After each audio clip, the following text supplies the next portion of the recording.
So do you want to review pretty much everything, or do you want to just review transactional information, or what's your preference? Kind of go over everything. That's fine. Okay. So we'll review setup again. So Okay. the setup is an area where you're not going to have to do a whole lot. Occasionally you may have to go in and add terms and things like that. But for the most Right. part, once you get the bulk of your vendors in, there's only so many terms, you know, and usually they fall into the net 30 due upon receipt, that kind of thing. But we'll review all that anyway, because I think it helps you to kind of have a better feel for how everything works. Plus, of course, we were not using your test when we did the training last week Right. because of user rights. All right, so of course, on the options screen, the first tab is your company screen, and that comes from common services. You can see some of these are dimmed because of your user rights. You know, you're not able to actually edit that, which is fine. So on the processing, this is really what allows the user to tune the way the system is going to work and the way it's going to behave. So on the processing screen, of course, your functional currency is US dollar because you're single currency, and you can be glad of that. Processing options, forced listing of batches means that you can't post without physically printing a batch, which can actually be pretty annoying. So that is not turned on. I mean, because I think they trust you guys to review your batches before you post. Right. Allow edit of imported and external batches. So an imported batch is going to be something that you might import from Excel, or if you had an external program that generated batches in AP. What this allows you to do is if something isn't quite right in that batch that's been imported, it allows you to edit it and fix it. Retainage accounting is really only for construction companies, and what retainage is if I send you a invoice for $100 and you are using retainage, you may hold back 10% until the job is completed, and then you pay the remainder. Yeah, so you don't have using that then. No, but yeah, just so you know that that's something you'll never use. Vendor and group statistics, this is of course turned on. Keep statistics because you actually absolutely want to keep statistics. So you can look at a vendor and see, you know, period one, I did this much in invoices, I sent this much amount in checks, and so on. So that's something you definitely want to turn on. And then you're accumulating your statistics by fiscal year and fiscal period. And of course, to you, that's the same because you are a calendar year. So fiscal year versus calendar year, which is the other option, there's no difference really. So aging. So when you print out your payables aging report, how do you want to list credit notes and prepayment? And this option, which is the default, is to show them in the current column. And then default number of days to keep vendor comments. So vendor comments we'll look at again when we're in the vendors, but the default number of days you've got set here is 30. And if you guys decide you'd like to increase that, I mean, you can certainly do so. Okay. That's just program default. And you'll see in periodic processing, there's a place where you can clear vendors' comments if they've expired. On the transaction tab, so default posting date. So the posting date is the date that your invoice is going to hit the general ledger. So if you get on December 2nd, let's say you receive an invoice that's dated November 29th and you have already closed November, you're going to want to enter the invoice date as November 29th so it'll age properly, but then you might want to make your posting date as December. But your default, of course, is that that's going to be the same. So the posting date has to do with when it hits the GL. Tax amount and tax base, you're not tracking sales tax within your accounts payable system. So there is no effect here. So, I mean, it says calculate, but you don't have it set up, so it's not going to really have any effect. CPRS reporting is the Canadian equivalent to 1099. So anytime you see 1099 flash, just think 1099. So yes, of course, you want to keep 1099 information, and you can edit the 1099. So if you forgot to flag something as a 1099 vendor, you can actually go back and fix that after the fact. Default 1099 amount, what that means is that the amount of the invoice, in our example of $100, will also default that that's the 1099 amount. And then default detail tax class does not affect you because you're not tracking sales tax at this level in AP. So under your payment options, you've got default transaction type is a payment, so that's going to be payment on an invoice. And again, that doesn't, actually, you know what, we're not even going to talk about this because you don't do payments and check runs. So we are just going to move forward. All right, so your recurring, the numbering, these are only for auto-numbered things. So for instance, a recurring payable, the system is going to auto-number a recurring item. Right. And a payment, there's, other than the check date, or sorry, check number, there's also a payment internal number that's saved by the system. And what we've done is we've set the length to 15, and then you've got your prefixes, RP for recurring payment, PY for payment, etc. And so these internally generated payment numbers and recurring payable numbers, the default, it can be up to 22 characters, but what that would mean is you'd have a whole lot of leading zeros. So if in the next number being 1, you would have RP plus, so that's 2 characters, plus 19 zeros plus a 1, and I just personally think that that's a bit ridiculous. So, you know, I usually make that smaller. I mean, some companies that are enormous, you might need 22 characters, but I've yet to meet one. So that's where you, but again, this is just a set it and forget it. And this also just informs you of your next invoice, payment, adjustment, batch, and then your posting sequences. So that's your options.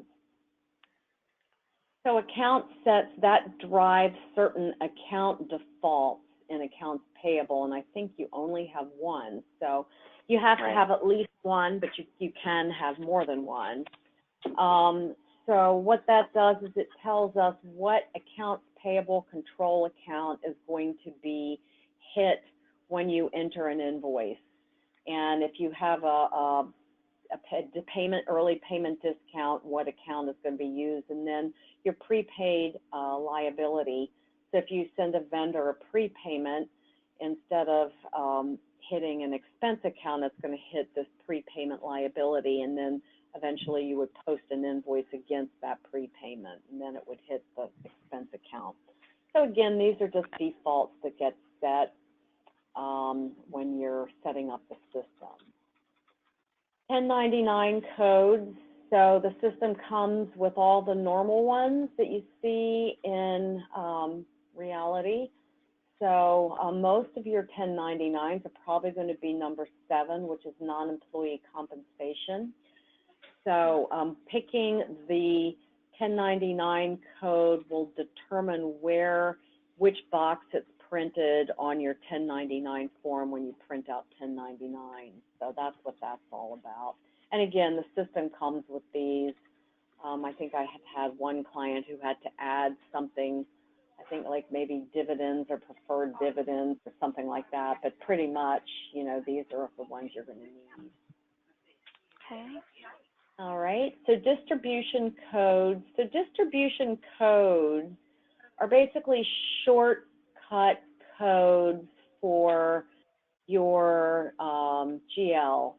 So they're attached to a general ledger. So you're using what Peach has set up is she's set up a distribution code for your use tax liability and I think a corresponding expense for use tax on purchase. And we'll talk about that. Let me just write those down. So use tax page here. So use tax for the expense, and then tax liability would be for, and that's expense. So we'll talk about that because I know you're tracking that. So anyway, that's where you set those up, and I don't think she's set up any more. But anyway, that's where you set up these distribution codes, and then once you have distribution codes, you can create a distribution set. So once again, I'm not sure if she's created any, so let's take a look. Okay. Really? Here it is. Okay, so has she? Yeah, so what she's done is she has set up a distribution set. And what a distribution set does is it allows you to pre-fill certain GL accounts. If there's going to be an invoice that has multiple GL accounts, you can set these up. So, for instance, you know, if you set up one called, oh, well, I can't set these up because I don't have the rights, but if you set up one called travel, for instance, if you had people that do a lot of traveling and expense reimburses, you could put things like hotel and airfare and taxi and, you know, whatever other kind of travel. And, you know, then when you use a distribution set, it'll populate that distribution set with these account numbers. And you'll see that. So use tax is the set.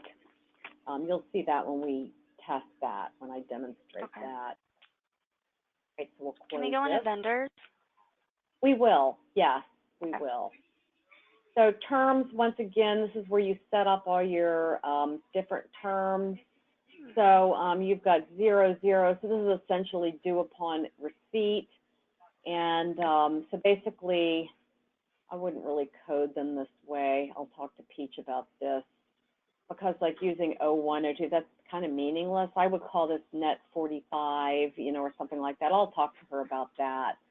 But basically what you need to do is you need to just assign whatever terms to your vendors and your invoices. So payment and all that we are not going into. I think we do have one optional field set. Yes, and that's called personal property. So we'll talk about that as well. So I'll make a note so I don't forget. So yeah, that's an optional field for when you're doing invoicing. So we'll talk about that in a little bit. So that's all of your setup. So the next thing we're going to look at is vendors. So you have to have vendor groups. So each vendor has to belong to a vendor group. You can have different vendor groups to distinguish your vendors in different ways. So I see she's got a number of vendor groups like 1099 type vendors and cost of goods sold and, you know, whatnot. So when you choose a vendor group, it sets up certain defaults like a default terms or a default bank that's going to be used for payment and payment code, and then invoicing defaults. So right now we're not setting up a distribution because it's probably going to be all over the map.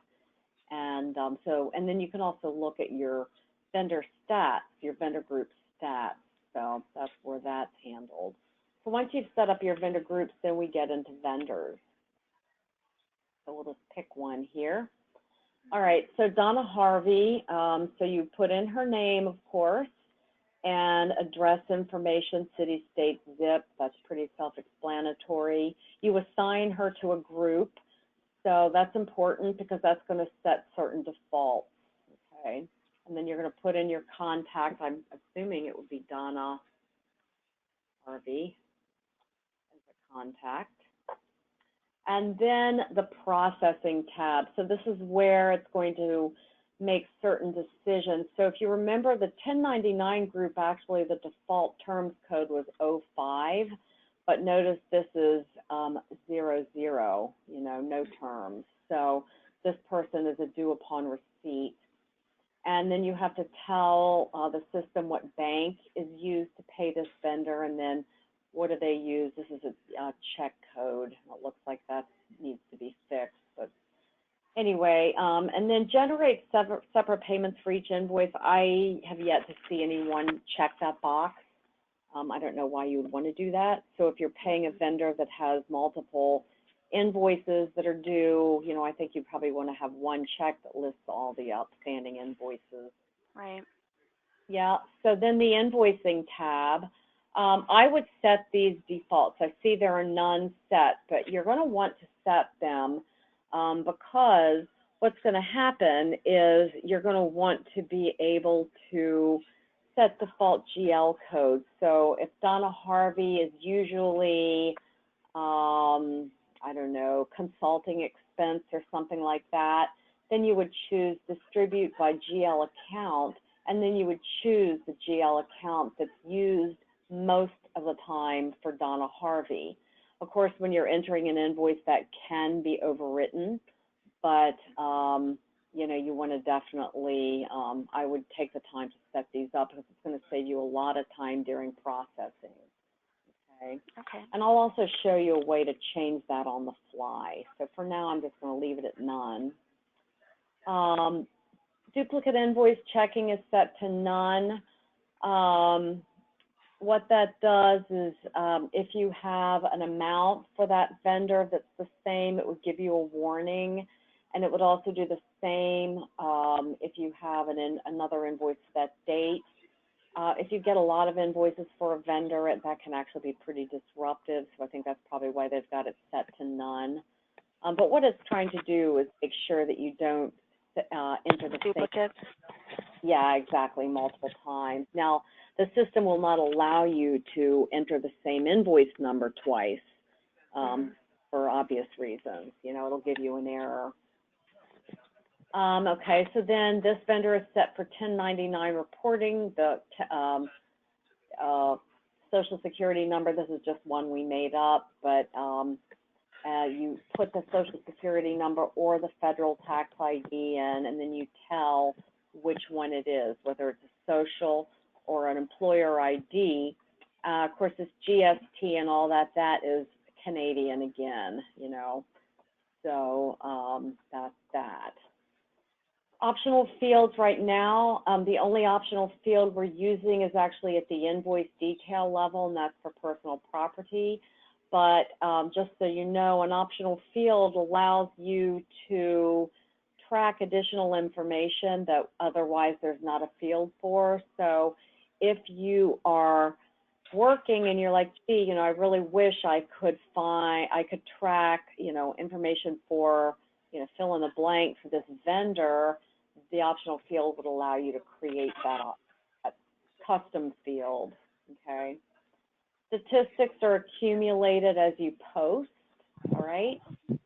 And then activity, these are just summary, like highest balance last year, this year, and like how many invoices have been paid, the average dates paid. This is just statistical information that's maintained. And then the comments, so what you can do with comments is you can, you know, enter things that you want to kind of follow up on or just notes about the vendor.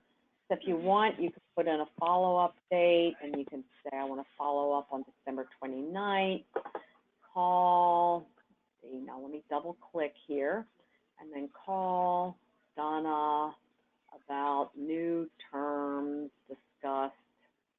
I'm just making something up here, 12/13/2017, and then you can see, you know, now this vendor on the has 29th. Yeah, exactly. And I'll show you where you would print out comments that are due. Okay. So yeah, so that's where you can keep notes on your vendors, you know, which can be pretty handy. So I'll go ahead and save my comment there. So my, can you hold on 2 seconds? I apologize.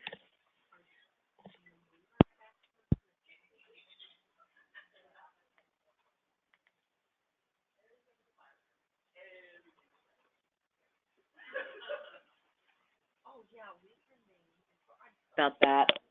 All right, so the next thing is remit to locations. So if you have a vendor and you've got their address and all that, but they have you send money to a different location, say to a lockbox or something like that, you can set that up here. So, for instance, you've got, this vendor here, and let's just say, I'll just make one up here. I hit the insert key. So we can just say P.O. Box, and then Donna Harvey.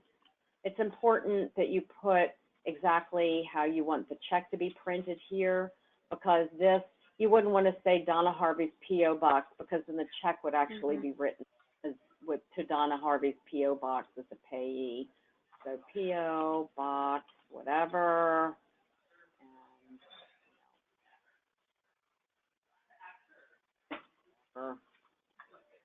and then whatever. So that's where you would set up a remit to. And then you could also say, if this is the primary remit to, then what the system would do is it would usually, it would default to that remit to, in other words. Okay. So, you can decide whether you would want to do that or not. Vendor activity is where you look up activity for your vendor.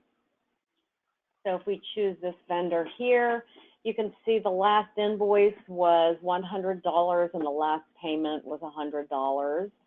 And it shows no outstanding balance, no open invoices. You can look at the aging, and you can but what's more interesting, I think, is the transaction view. So right now there is nothing showing because she has a zero balance, but if I want to look at some transactions that are paid, I would click on the include fully paid, and then I click on this little button here, and it's going to show me the history of this particular invoice. If I maximize, you can see it was 11/1, and then the original amount, and there was a $100 payment applied. The current balance is $0. If you use this screen a lot and want to rearrange it, I'm just dragging my fields, around. I'm grabbing the column heading and I'm moving it.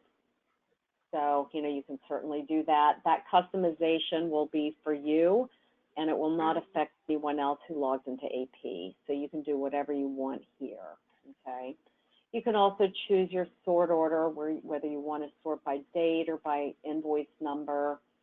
And if you like, certain settings that you have, like say if you do document date and you want to only look back from 01/01/17, you can save your settings and it'll remember that. Okay. You can also make your columns wider, and this goes for any grid in Sage. So these grids are the things here that look like a spreadsheet. Just be careful, because sometimes if you click, you can actually make the column disappear. Hide it. Right, and you'll be like, where the heck is it? So if you do that and you mess it up, no biggie, you can just click on clear saved settings and it'll reset it to the default, and then you can fix it, okay? But yeah, you can customize most of these screens so that they work better for you. Okay. 1099 inquiry, so if you've got a 1099able vendor, and it looks like we use this one as an example, this will show, it accumulates by month. So this amount is increased every time you do a check run. So if you've got an invoice that's 1099able that came in December, but you don't pay it till January, it's going to add it to the 1099 for next year, because 1099s are based on payables, payments, not accruals, okay? Recurring payables. So recurring payables, we talked about that, but that's where you set up your monthly recurring things, and that could be rents or anything that you do every month. And what that does, it saves you from having to rekey it the same thing every month. So the first thing you have to do is set up some schedules. So if you set up some schedules, it looks like you do have the right to do this, which is great. We set some up last week, so I like to make them super generic so they can be used whether it's general ledger or accounts payable or whatever. So for instance, M last would be monthly on the last day of the month. You can have it set up to remind you if you want. It looks like you can view these schedules but not actually set them up. So you'd have to, it looks like you'd have to get someone else to set them up. That's why this is dimmed, you know, 'cause that's your security Right. authorization. Yep. So you can see though that this one's set up monthly every 1 month. If you had a quarterly, you'd make it every 3, and then you specify what day of the month, like first Sunday or first Tuesday or whatever, okay? And then once you've set up your schedule, then you can assign that to recurring events and accounts payable. That brings us back under vendors to recurring payables. So I think we may have set one up, maybe, maybe not. Maybe we did it in my sample data. So we'll just make one up. So we're just going to call this rent. All right. So we'll just use this vendor, which I've been using all afternoon. And so let's see, monthly and to Donna. You give it a description that's meaningful. And you assign the schedule. Well, the schedule was due on the first of the month, so I'll just say M first, and I think I spelled that out. All right. And so what's my start date? So my start date, you choose, you know, when you're going to start this. So we could just say, oh, let's just say 12/01, so we can actually show you how this works. If you have a remit to address, remember we set up that PO box, you could choose that here. And then you set up the terms, the 1099 information, and you would want to fill in the 1099 amount, you know. So let's go to the details, and we are going to say, let's pick any GL account here, pick one. It doesn't matter. I mean, obviously it would not be salaries and wages, but so let's say it's $500 a month, and I'm going to now go back here. My 1099 amount is also going to be 500. So if it's a 1099able vendor, you want to make sure you fill this in also, okay? And that's it. I'm happy with that. So I'm just going to save it. And then we will look at creating a recurring. You can also fill in description, PO, and order number. So these 3 are text fields that are optional, but you can use them to put additional information. You might say something like rent, PO number. You might say rent on Portland rent, you know, like, or Vancouver rent, or, you know, whatever. Just anything that's meaningful, okay? Okay. And then once you've done that, that's it. All right, e-image pack, I don't know how far you are on that yet. Okay, yeah, so that's not set up yet. So, but e-image pack vendor activity, it's going to look a lot like this vendor activity, but it'll also show you the files that are attached to that vendor. So you'll get that once they, you know, finish getting this installed. All righty, so that's your vendor, all the vendor icons in AP. So once you're finished that, we can look at doing some transactions. All right. So we'll look at an invoice. So we can, I'll just create a new batch here. So we'll just say, you know, give the batch some sort of description. You could say something like week of 12/11/2017, invoices, you know, whatever makes sense to you. The batch date is going to default the document date. So whatever I put in here, you'll see the document date's default. So if I'm entering a batch of November stuff, I probably want to make the batch date 11/30. And then you can see how that changed that, okay?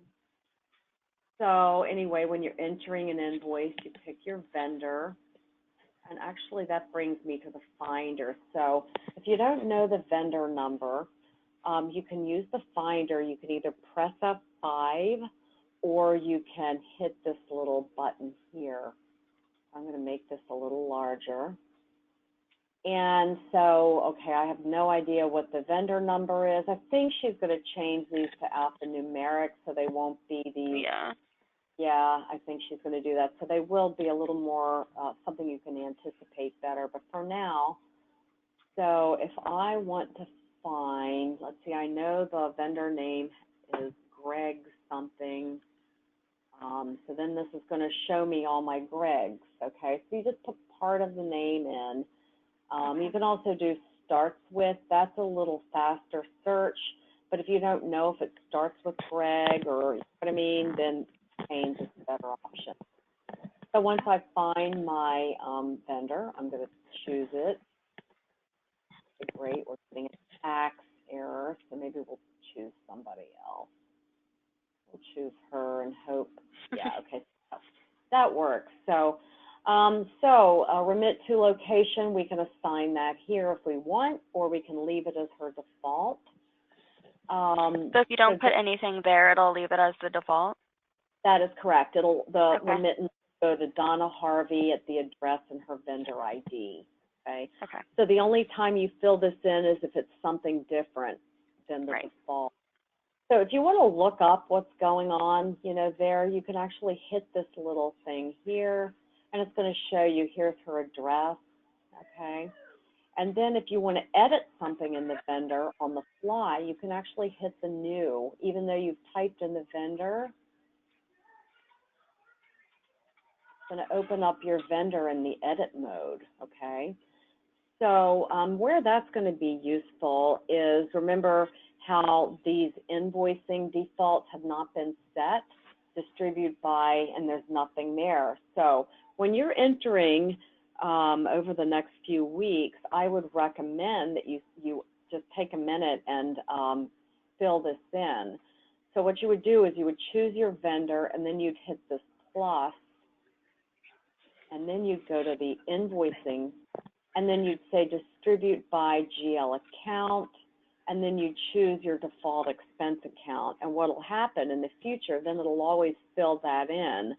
And of course, if it differs, you can always override it. But if somebody is usually phone expense, if you know your vendor is usually telephone expense or internet expense or whatever, fill that in, and then that's going to save you a lot of data entry and lookup in the future. So I would definitely suggest you do that. I'm not going to do it because I don't know what this vendor default should be, but I would definitely take the time to do that. It's going to save you a lot of time down the road.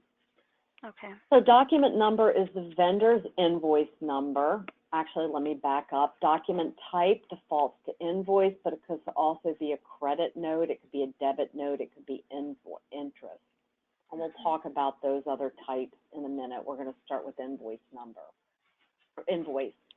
So document date is going to be the vendor document date, all right, the invoice date, and posting date is when it's going to hit the GL, and that's going to determine the fiscal period that you see in this field here.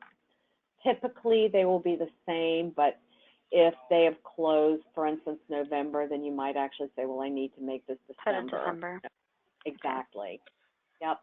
So document number, this is the invoice number. This has to be unique for this vendor.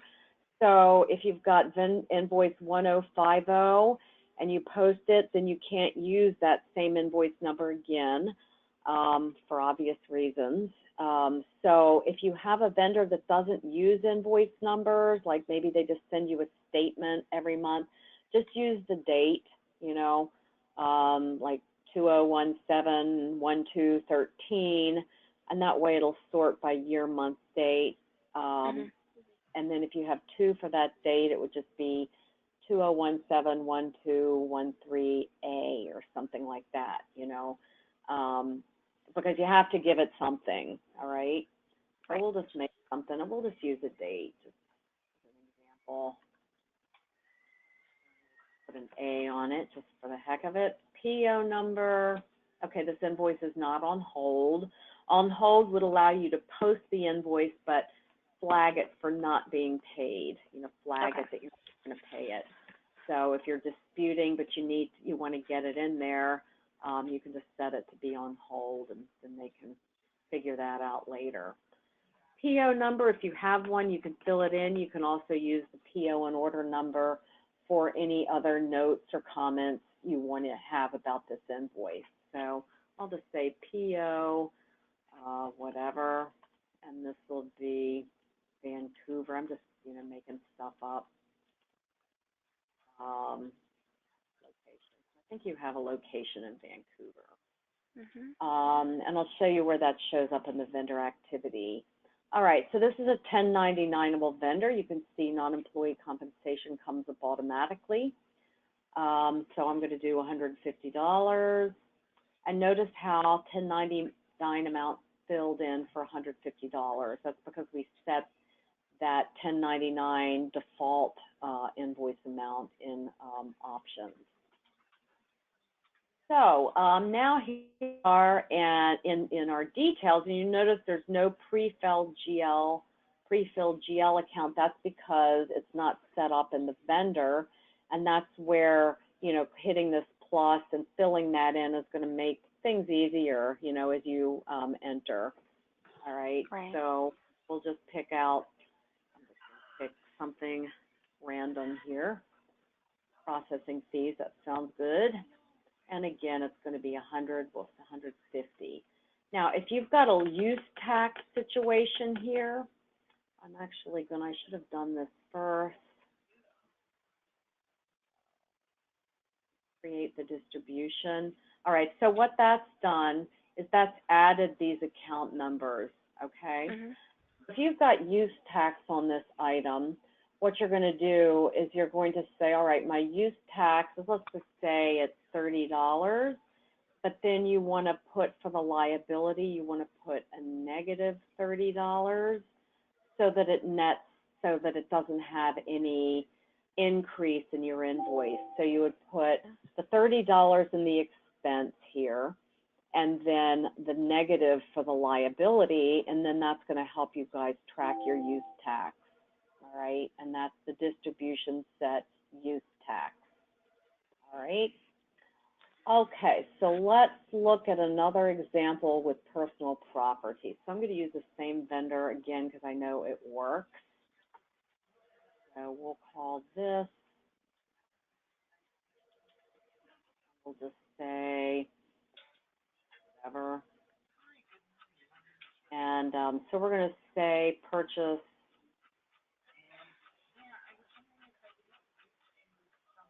So we'll say it's at your desk,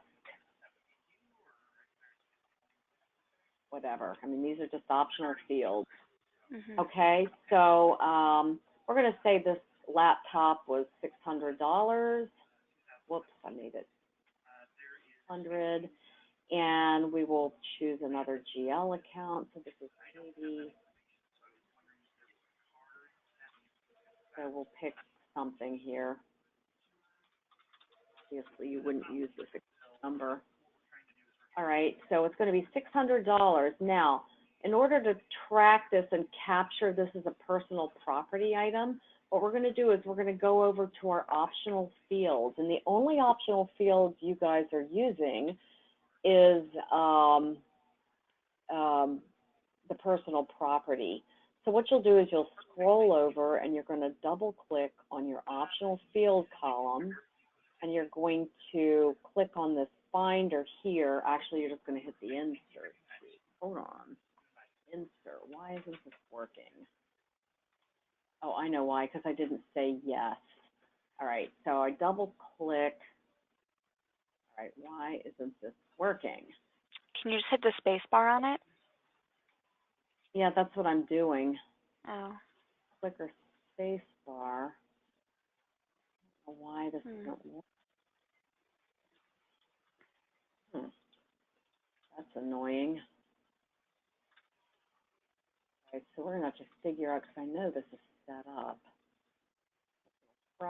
property. Okay, so you have tangible purchase. And in our setup, under optional fields, I'm sure this is set up, and it is, so that's under invoice details.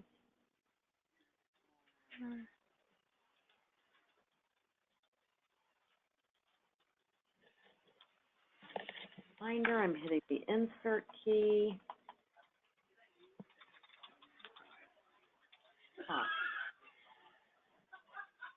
Not really sure. Well, that's irritating. Zoom. Oh, field. You know what? It's dimmed. I bet you don't have rights for this. I bet this is a rights issue. So you know what I'm going to do? I'm going to real quick. I'm going to share my screen briefly so I could just show you this. But Peach definitely wanted you to see this. Bear with me a minute. Sure. Share my screen. Like this, it's saying when ready, and I'm ready. You know. Go to meeting.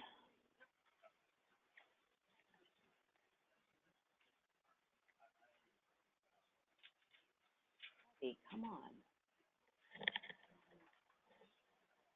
Frustrating. Yeah, no one sees your screen. I know. It seems to have locked up or something. Okay, there we go. All righty. I don't know what that was about, but all right. So when you're in accounts payable, this is my sample data, and AP transactions and invoice batch. I'm pretty sure I set the personal property tax up on this company. Optional fields. Yeah, let's just make sure I'm in the right company, in other words. Optional fields. Property, it might be in my other sample data. You can see in the sample data they have a ton of optional fields. Yes, okay, so this is the personal property. All righty, great, so we can use that. Okay, so I'm going to go back to an invoice that I'm going to put in. I'll use vendor 1200, and then I'll just call this property, make it $600. And I'll use this account number. Fine. Unfortunately, this thing wants to charge tax, so let me get rid of that.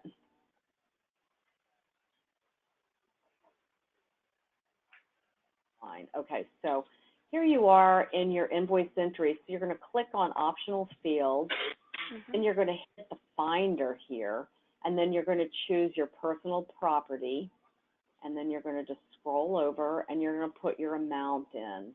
Okay, so that's all you have to do. So once again, I'm going to do that again for you. So you're going to put in your detail. Okay, it's going to be a $600 item. I'm going to either hit the space bar or click, and it's going to bring this window up, and then I can just either type per prop or I can choose it from my finder. And then I'm just going to enter the $600, and that'll capture it in a report that I've written for you guys. Okay, so that's it, and we'll add that invoice. And now we're going to go back to your screen. Okay. Okay. I need to make a note to tell them that we need, let me make that note real quick. So Katie cannot access optional fields, personal prop, and that needs to be fixed. All right. Okay, so and Avila use that? That is a really good question, and I'm not sure. So I'm not even sure what user authorization that is, so I need to figure that out and then let you know. So anyway, but that's how the personal property is used. So the next kind of entry we'll talk about is a credit note. So, but first, actually, you know what we're going to do is we're going to post these so I have something to credit note against. So I'm going to go ahead. I'm going to set this ready to post, and then I'm going to post.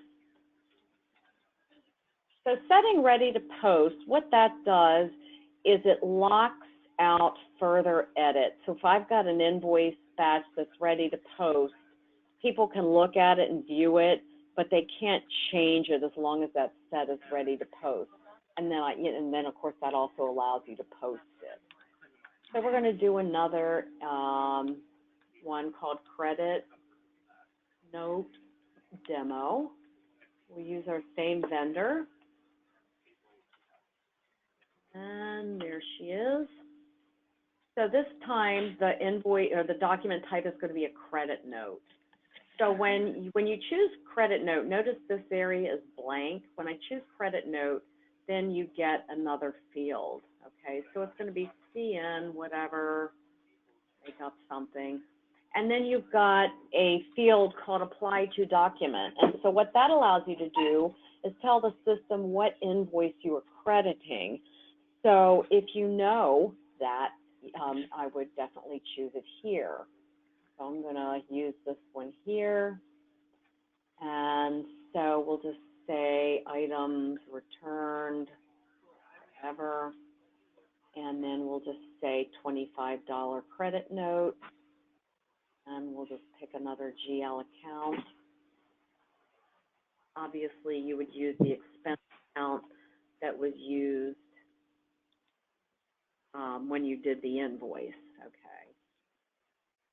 And we'll just say 25. And then if there's any use tax that, was affected here, you would choose that and hit create distribution, and then it'll give you those two accounts. So let's just say it was $2 of use tax, which is a minus, and then $2. Okay, so that's how you would do that. And then I'm going to hit save. I'm going to hit add. And you could actually post from here, okay? You can post just single ones, single documents? Well, anything. That would post that whole batch. It would post the whole batch. So if okay. you know everything the way you want it, you can do so. And you can hit post, and then it's going to say the batch is not set ready to post. Do you want to post it? So it's going to give you that, are you sure? And you'll say yes. And so now we've got a credit note. So now that we've entered some transactions, let's go look at our vendor activity. We're going to go back to our vendor. And we'll go to our first vendor. And so now you can see, that the vendor has an outstanding balance. The last invoice was the $600. If I go to transactions and I make this larger, so this is where the PO number and the order number are really great, because if you fill in information here, when you're looking at the vendor activity, you can see at a glance, okay, this was document number 46012A, and it was for a laptop. It was $600. And like this one, you can also see you've got a little history here. You've got the original amount was $150. There was applied, something was applied to it for $25, and then you can see the current balance. So if you're looking at this and you want to see, all right, well, what was that? So if I hit open, it's going to show me, here's my invoice, okay? Here's all my original info, and then here's my credit note, and it tells you that it was an applied credit note. So you can get all the history of this invoice, including anything that was used to pay it or reduce it or whatever. If I highlight this and I click document, what it'll do is it'll open up my batch entry screen, and you can see all my GL distribution. So that allows you to easily research something you've entered without having to slog through a lot of paper or go through your batch list and try to figure out, which batch it was entered or what have you. So the vendor activity is a screen I strongly recommend that you get to know and use, because it's going to be very useful. If I click details, once again, this is going to show me at a glance my GL distribution. It doesn't give me all the PO number and, you know, all the other information that clicking document does, but if you just want to know your GL distribution, you can do that. So that's vendor activity to show you some things that we've just entered. Okay. The other two kinds of transactions, of course, are debit notes. A debit note is something that increases an invoice. So say you entered something and it was for the wrong amount, or maybe the vendor said, you know, I didn't owe you the right amount, I need to send you an adjustment for $25 or whatever. You can do a debit note and that'll increase. So let's look at that. Okay, so this is debit note. Okay, so we'll use the same vendor to choose the type, debit note, and once again, my apply to doc is going to show up here. We'll call it DN123. And what are we going to, we're going to apply this to the $600 purchase of a laptop.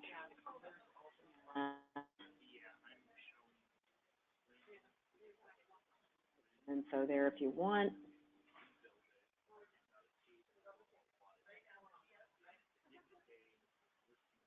And it's going to be, let's just say $50, and I forgot to fill in my documents still here, so I need to do that. And then, actually, let me not do that. I want to show you what happens if you forget to fill in that info header. So when I hit add, it's going to say the distributed amount does not equal the document. It'll let you save it, but you can't post it till you fix it. So I will go back. And now I can say, oh, I have an undistributed amount of $50. Yep, it's because I forgot to fill this in. And you will do this because I sometimes do myself. And so now I'm happy with this, and I'm going to hit post. I'll say yes. I'm going to close. I'm going to go back to vendor activity, back to our vendors. And our vendor activity for our one vendor that we like. And now you can see, if you open this up, that my $600 item is now $650. You can see original amount, applied amount, it increased it to $650. So that's how that all works. And that is how you can fix an invoice, because once you post it, you can't change it. So the way to, if there's a mistake or some kind of adjustment, you use credit note and debit notes and apply it to that invoice, and then you're good to go. All right. So that is, let's see, we've looked at credit notes, debit notes. Interest is the same. You would choose that as the document type, and I'll just show you that real quick. I don't know if you ever pay interest, but so this will be our interest demo. Same vendor. And the document type is interest. And we can just call it INT 12 2017 or whatever. Say interest. Say it was apply it to something in the GL, which would be an interest expense account. Now we have interest, and of course we can go ahead and post that. We can set it ready to post and post. Now, just a little note on the batch list. There's this screen, there's this post all. So what the post all button does is if you've got multiple batches that are set ready to post, if you hit post all, it'll post all of them. Okay, so that's just so you know what that is doing. All right, so you're talking about invoices. We're not doing anything with payments. So the other kind of transaction that you might occasionally do is adjustments. I personally find it a lot easier to just use a credit note or a debit note, because with adjustments you have to figure out which way it's going, and it can actually be pretty confusing. But we'll do it anyway. ENT. And so we use our vendor, and once again, correct amount ever. And so you have to choose the document that you are adjusting. So I'm going to choose, I'll choose this one here. And payment number, so in your terms, you can have multiple payments, but typically you'll just have one. But if you have like terms that are, you know, due, 50% due in 30 days and 30% in 45 or something like that, then you would actually have multiple payments, but in this example, you do not. So what we're going to do is we're going to say, I'm going to choose my GL account, and I'm going to roll over, and I'm going to, then you have to figure out if it's a debit or a credit. And honestly, I always get confused for this, so I have to sort of say, all right, let me just see. I think it's going to be a debit, you know, so it's going to be $15. And if I add it, then let's go back and see what it's doing. So it looks to me like I'm increasing my expense and increasing my payables. So you have to look down here to figure out exactly what you're doing. So the total debits, this is your debit to expense, and then your credit would be to payables. So you have to really look at this, or else you can end up. I've had people doing the wrong way. And yeah, and it's like it gets bigger and bigger, and it can be very frustrating. So, you know, a little caution, take your time, make sure you look at this little hint right here. And then we're going to Now, go why ahead. would you want to do it this way instead of just doing a debit or a credit note? Like, what would be a reason to do it this honestly, way? I don't know. You know, I honestly can't see any reason to do it this way. I mean, one thing you can do in an adjustment is you can adjust, there are certain things you can adjust here that you can't adjust, like you can adjust the payment. But again, you know, you'd really want to do that in bank services because this isn't going to hit your bank, you know. So, I mean, it's really a matter of personal preference, but I prefer debit and credit notes. I think they're a lot clearer. And, yeah, but, I mean, I'm training you, so I have to show you, you know. So you may never use it, and I probably wouldn't. All right, so that is everything in the transactions section that you are going to work with. The next thing we're going to look at, again, of course, is our recurring. So we have created a recurring payable to our vendor, and the way to actually create that recurring payable is under periodic processing, and I forgot to cover this when we did our training, so this is new. So we're going to create recurring payable batch. So what's going to happen is it's going to look at your run date, and it's going to, you can select it by vendor number or group or payable code. You just want to run everything that's due. You can just leave this as the default, and your from to would be blank to ZZZ, and that would pick up everything. The method, the default is to create a new batch, and I think that's the best way to do it. So our from to, we'll just leave that blank. Now, our date, if I were to run this on 11/1, and I process this, what's going to happen is nothing's going to happen because my start date for my recurring was 12/1, okay? So you have to remember when your schedule is, you have to know when it starts, because you can get, you know, very frustrated if, you know, you don't know, you know, what you're doing here. So we'll just go 12/01, and we should actually get something. All right, so now we've got one invoice was created and placed in batch 12. So now I'll just leave this open, but now I'm just going to go into my batch list, and it's going to show me my recurring payables. So there it is. So if we open this up, if you had multiple recurring payables, they'd all be placed in this batch. And I can look, and now it's auto-assigned an invoice number. So remember in the company options where it said the prefix for recurring payables is RP, and then there are 15 characters, the next number was 1, so that's how the system came up with this numbering. If you want to change the number, you can, but, you know, for recurring payables, sometimes you don't really have to, so that's actually up to you. But you can see everything that I put on this recurring is pulled over. You know, it's got my document total, my 1099 information, my distribution, et cetera, et cetera. So if I'm happy with that, I can hit post. One thing I want to bring up, and this is really important, is if you run your recurring payables and then you realize, oh, darn it, I realized that I should have, you know, I really should have made this 525. And a lot of things, a lot of times what people will do is they'll go and say, well, that's wrong, I'm going to delete it.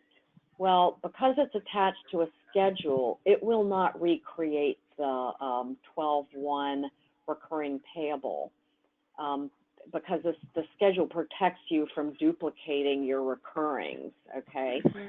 So if I went to run that again, even though I deleted the batch, the system knows that it created it. It didn't know whether you deleted or posted the batch. So what you would do is you'd make your corrections here. It would be 510. And you're in here, and then you're going to save, and then you're going to post. Okay. Fine. And then you're going to go back to your recurring payables maintenance in vendors. Okay. And change the amount. Exactly. Okay. So you'll change it here. So if it changes, if you remember, you can change it before you run it. That's great. But if you forget, just change the recurring, you know, and so on. And now if I go back and I try to rerun my recurrings, okay, as of today, it's going to say nothing was generated. But if I do it as of January 1, 2018, it would create it. So that's how all that works. Okay. So once again, you go into your vendors to create your recurring payables, and you attach it to whatever schedule. If the schedules out there don't fit, then you could ask somebody who has access to the common services scheduling to create a new one, like say for the 10th of the month or whatever.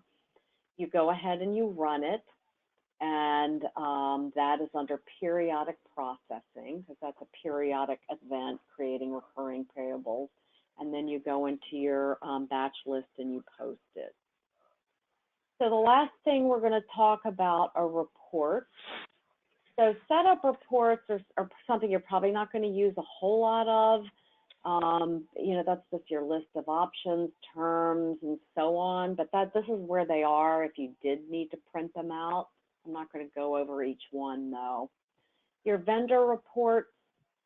Printing your vendor groups is just going to give you your vendor groups and all the options that are set for those vendors. Printing a vendor list. So what that's going to allow you to do is print out a list of vendors with everything that you've specified here. So if you want to print like all your vendors with recurring payables, you're going to just check that checkbox, and I'll print that to the screen so you can see that. Oh, shoot. Let me change your print destination. I'm changing that to preview. And by the way, I clicked on this little print destination icon down here to bring this screen up. Okay, that's easy. If I actually do want to see what we're doing here. So this is just going to show you, it's going to go through all your vendors because it's going to pick out all your recurring payables. So it's going to take a little while. But I'm going to cancel that because I actually don't want to, I'm just going to pick that first vendor. I really don't want it to scroll through everybody. Take longer than I think we need to take here. All right, so this is going to list your recurring payables eventually. The other options in your vendor list, of course, are your address. That's just name, address, that kind of stuff. Profile would be your invoicing options, 1099 information. So this shows me that this vendor has rent. Okay, so it's going to print everybody you include, but then it'll also list whether there's recurring payables. Okay, so that's basically what your vendor list does. You can print your remit to list here. This is probably a better place to print your recurring payables. So we want to include the schedule. We'll hit OK there. We only have one. So this tells me that here's my recurring payable code, vendor number, etc. Here's my schedule, and here's my GL distribution. Here are my amounts. And you can see I made a mistake when I went and changed that amount. I forgot to change the 1099 amount on the header. So, you know, if you make a change, it's not a bad idea to print this out to the screen so you can just make sure you didn't mess anything up here. Letters and labels. So if you want to send a bulk letter to your vendors, you can do so. Or labels, if you're creating files and you want to create labels for those files, you can do so. That's here.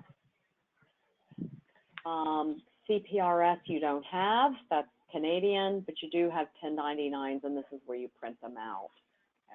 Okay. So we probably can go ahead and print a 1099 out. Oops, you have to put in your tax ID. No records. Oh, that's because it's 2016. We do have some 1099 info for that one vendor we've been testing. So there's her 1099. There's her non-employee compensation. It looks like there's some rent or something else up here. So this depends on what box is being checked. So that's how you print your 1099. And you'll be dealing with that, I guess, next year. Although I don't know, Peach might be entering all that stuff in for 2017. I'm not sure. The last kind of reports we want to talk about are your transaction reports. Batch listing is just a printout of a batch, okay? Pretty self-explanatory. Batch status, this lists all your batches, all your invoice batches and their status. Again, you probably aren't going to use this very often. Just to show, it's kind of like you're looking at the batch listing, you know, that screen where you new batches. It's very similar. But if for some reason you need to, that's where you would do that. Posting journals. Posting journals. So you have a batch, say you have batch 1, and then you have a posting sequence. So they might not be the same. Batch 1 might not have posting sequence 1, because remember, you can post multiple batches at once. So you might have posting sequence 1 that is posting batch 3, 4, and 5, for instance, because they've been ready to post. So posting journals are done by posting sequence. So we'll just look at posting sequence 10. And so this is actually your posting journal, which shows you what was posted to the system. Again, I don't know, you may or may not need to print that, but there it is if you do. Back in the old DOS days, you had to print these out because that was really your only record of what got posted. But in this system, you can go back and look at prior batches, even though they're posting. So sometimes when you post something, you will get a posting error. And you will call me and you will say, why do I have this posting error? So the way to find out without calling me is by going into transaction report posting errors. And so if you have, what will happen is, say you've got an invoice, maybe it's a recurring, and you posted it to a GL account that's been made inactive, just as an example. Or maybe after you entered the recurring table, someone made the vendor inactive, or some condition like that that prevents you from posting a batch. Or maybe the fiscal period is locked, okay? So in order to figure out what happened and why you can't post it, you go to your posting error. So when you're in your batch list, if we go back to our AP batch list, what you see is you would see a batch here that's been created, and it'll say posting error sequence 5 or something like that. So In what the you'd want to do is, yeah, in the description. Okay. So, yes, so anyway, you would figure out what posting sequence it was, and then you'd go to this posting error report, you'd choose the posting sequence, and then you'd hit print. Now, I don't have any posting errors, so nothing's going to come out, but what a posting error report will do is it'll show you why it posted. It might say something like can't post a closed fiscal period, or vendor is inactive, or GL account is inactive. And then what you would do is you'd go into your batch and you'd fix whatever the condition was, or make the vendor active again, or whatever, and then you would just go ahead and post that.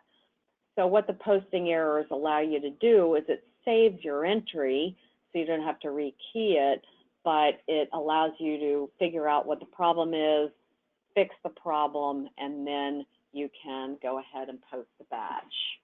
So that's an important report. So let's see, transaction reports, posting errors, vendor transactions, if you want to review a vendor. So if I'm going to look at our one vendor that we've been using, and I'll go back here, Donna Harvey, and I want to include fully paid transactions because I actually want some history for whatever reason. If I print this, it's going to list all of her transactions in a list view. So, all right, so this shows me here are all the invoices, here are the amounts, here's the transaction amount, and here's the balance. You can see some of these items are paid, you know, so that's vendor transactions. Now, aged payables is exactly what it sounds like. This is your aging that you're going to print to show people what you owe. You age as of, so if you wanted to look at the end of the month, you would say 11/30, and then you cut off at 11/30. And then you would want to, yeah, so you'd want to cut off by, now, so if you've got a situation where you have entered invoices, like say for 11/30, but the posting date is 12/1 or something like that in the general ledger, what you're going to want to do is do your cutoff by posting date, okay? And the reason why is if you cut off by document date, it might not tie out to the general ledger.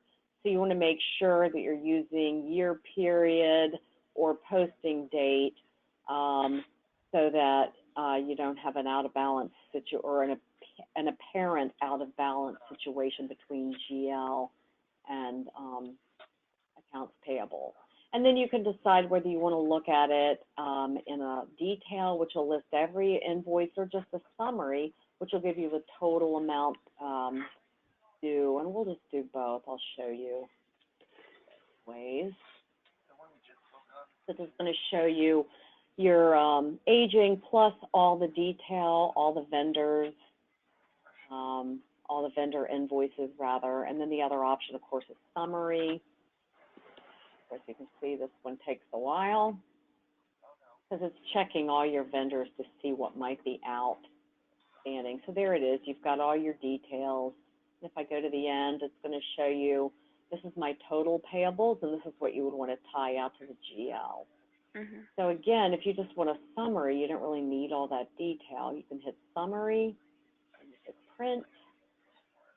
Once again, it's going to go through your vendor list.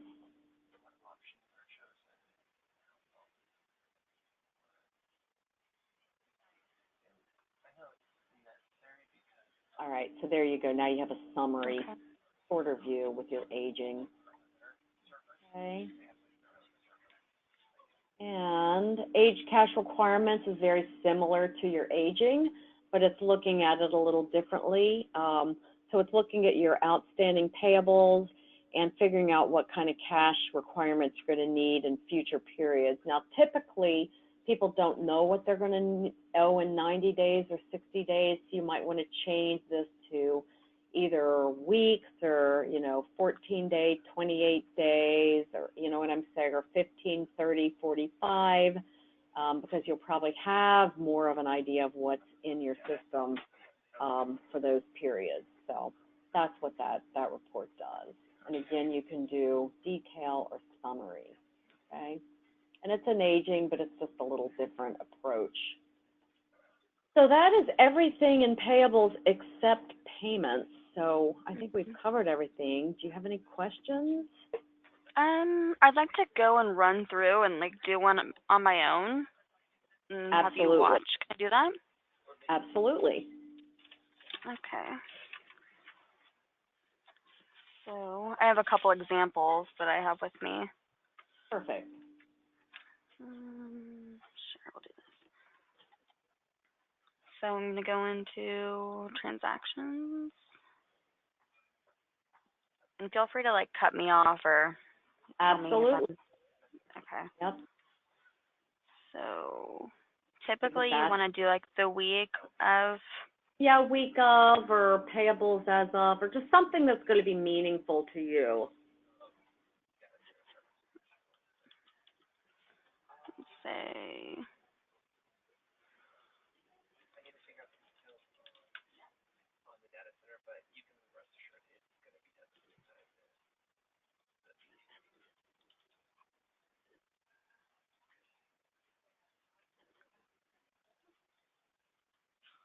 Okay. So why am I getting this? So that's that. So there's some things that need to be fixed. So for now, what I would do is I would recommend you just use pick a random. The one we've been using. Okay. Her. And we have a primary remit to location, so I don't have to do that. Correct. Yeah, the remit to is only if it differs from the vendor. Okay. I'll just say 3.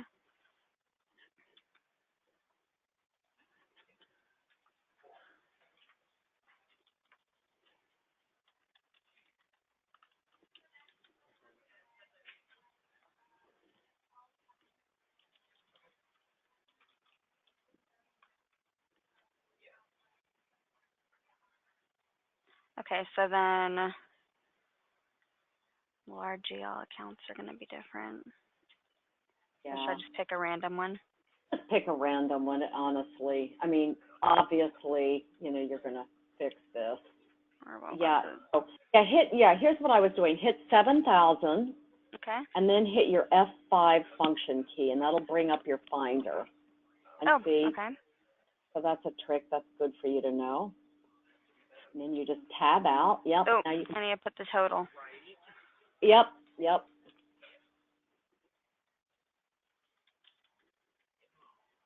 Okay. And then you just hit add if that's everything. Yep. Okay. Pretty easy, right? Yeah. Now, the only thing I want to remind you is as you're entering your vendors, hit the plus key and go in and fill in that default GL account number as you're doing your invoicing. Just choose distribute by GL account, put in the default, because that's going to save you, as you build that, that's going to save you some time. Like if that vendor always has the same GL account? Yeah, or if it usually does, you know, like if it's like 70% of the time, or, you know, even 55% of the time, it's going to save you time, that amount of the time. Yep. And then the use tax. So let's just go back to this one. And I'll just type in use tax here. I want you to do that, and then tab out. Now hit create distribution. It's way over on the right. Yep. So now it's just entering that. So for the liability, you would put the negative, like the -50, let's just say, or whatever. And then in the next line, you put the positive. Yep. And then that way it's not affecting the balance of the invoice, but it's capturing the use tax. Okay. So, yep. And then go and save. Yep. And then, you know, if that's everything, you would just go ahead and post. Okay. Excellent. Awesome. Yeah, so what I would do is I'd play with some of these vendors, make note of the ones that are getting that goofy tax error, because that's going to need to be fixed, obviously, and because that's let's see. So actually, you know what, so what was the vendor that you used that was a problem? Career staff? Okay, so what did you, pull that one up if you would. Okay. Great, yep. So if you look at career staff, it's not going to let you enter. So let's actually read that. Information does not match corresponding. Okay, so what we need to do is we need to just go in here. So that was career staff. Yeah, we're going to change the vendor number. Yeah, I'm glad because yeah. I would never remember those. Right, no, exactly. So let's see, under processing, no, it's under invoicing. See, something's wrong there. You know what we're going to do? We're going to look at our favorite vendor, see how, okay, tax exempt and then tax class 1. Oh, I see. Okay, so all you have to do, Katie, is go into that vendor and change it to tax class 1, which is exempt. Yep. Under invoicing? Right, yeah. So let's review that. So, so what happened? Let's see if I can find another vendor to give me that error. Yes, I did. Okay, so there's CARPS01. So I'm going to go CARPS01, and I'm going to hit the plus key. That's going to open up that vendor. I'm going to make sure it's the right one. I'm going to go to invoicing, and I'm going to change the tax class to 1. Then I'm going to save it, and then I can carry forward. Oops, and now we have a stupid error, and I don't know why. So anyway, yeah, so that's what you're going to do. So that'll allow you to clean that up kind of on the fly. I could also talk to Peach about, we could actually export everything out and import it back into Fix. So export, I'm going to write a note to Fix tax status from 0 to 1, and then you won't get that error, because that would be awful if you had that error every single time. So. For every vendor? Exactly, yeah, because, you go live in, 3 weeks? Yeah, we eliminate that. So I'll make sure she knows that you can't do that until that's fixed. I mean, you can fix it, but, I don't want you to have to do that. All right, well, I encourage you to play, and you've got my email, and, let me know if you've got any questions, and, we can address them, and hopefully you'll be in good shape for January 2nd. Yes. No pressure, right? All right. Okay, well, thank you so much, Carol. My pleasure. And again, I will be saving this recording and putting it up on YouTube so that you can revisit it anytime you want. And hopefully that'll be useful. All right. Thank you.